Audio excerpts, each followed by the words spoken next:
सामने टेबल पे डायरी रखा है। मुझे डायरी देखते ही पति पत्नी के दिल छू लेने वाली कहानी याद आई, तो मैंने सोचा कि आज मैं आप सबके साथ शेयर करती हूँ। तो मैं हूँ काजल और आप सबके लिए मैं आज लेके आई हूँ 2 डायरीज़। वो उनकी शादी की सालगिरह का दिन था। पति पत्नी एक दूसरे से नाराज़ थे। कुछ देर पहले दोनों में किसी बात पर ज़ोरदार बहस हुई थी और ये नाराज़गी उसका ही नतीजा था। दोनों की शादी को 5 साल हो चुके थे। इन 5 सालों में उनका प्यार धुंधला पड़ने लगा था। प्यार की जगह शिकायतों ने ले ली थी। दोनों ये बात अच्छी तरह जानते थे और चाहते थे कि उनके रिश्ते में वो पहली वाली बात आ जाए, लेकिन लाख कोशिशों के बावजूद उनके रिश्ते में खटास बढ़ती जा रही थी। उस समय पति बालकनी में खामोश खड़ा था। पत्नी उसके पास आई और उसे एक डायरी देते हुए बोली, मैं इन रोज़ के झगड़ों से तंग आ चुकी हूँ। ज़रूर हम दोनों में कुछ खामियां हैं जिन्हें हमें दूर करना होगा, तभी हमारा रिश्ता बच पाएगा। मैं चाहती हूँ कि अगले 1 साल में तुम्हें मुझ में जो भी कमियां दिखाई पड़े वो तुम इस डायरी में लिख देना। मैंने अपने लिए भी एक ऐसी ही डायरी ले ली है जिसमें मैं तुम्हारी कमियां लिखा करूँगी।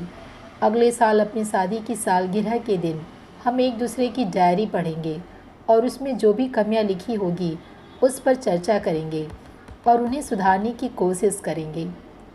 पति तैयार हो गया। वक्त गुजरता गया और 1 साल बीत गया। शादी की सालगिरह आ गई। दोनों एक दूसरे के सामने बैठे हुए थे। पहले पत्नी ने अपनी डायरी पति की तरफ बढ़ाई। पति डायरी के पन्ने पलटने लगा।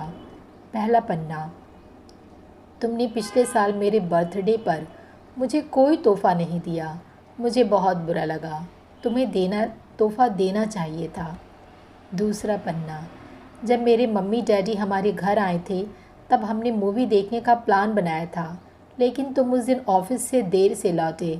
मम्मी डैडी के सामने मुझे नीचा दिखना पड़ा। तुम्हें वादा निभाना सीखना होगा। तीसरा पन्ना, मैंने तुम्हारे लिए इतनी मेहनत से स्वेटर बुना था, लेकिन तुमने तारीफ़ के 2 शब्द भी नहीं कहे। क्या मैं इस काबिल भी नहीं? इसी तरह डायरी के सारे पन्ने भरे हुए थे। पति ने जब डायरी पढ़ ली तब पत्नी बोली, मुझे लगता है कि अब से तुम ये गलतियाँ नहीं करोगे। पति ने हाँ में सिर हिलाया। फिर पत्नी ने पति की डायरी ली और पन्ने पलटने लगी। पहला पन्ना खाली था। दूसरा पन्ना भी खाली था। तीसरा पन्ना भी खाली था। पत्नी ने देखा कि डायरी के सारे पन्ने खाली हैं। वह नाराज़ होते हुए बोली, तुम मेरी एक भी बात नहीं मान सकते। मैंने साल भर कितनी मेहनत से पूरी डायरी लिखी और तुम एक पन्ना भी नहीं लिख सके। पति ने कहा, आखिरी पन्ना खोलो, उस पर मैंने सब लिख दिया है। पत्नी ने आखिरी पन्ना खोला और पढ़ने लगी।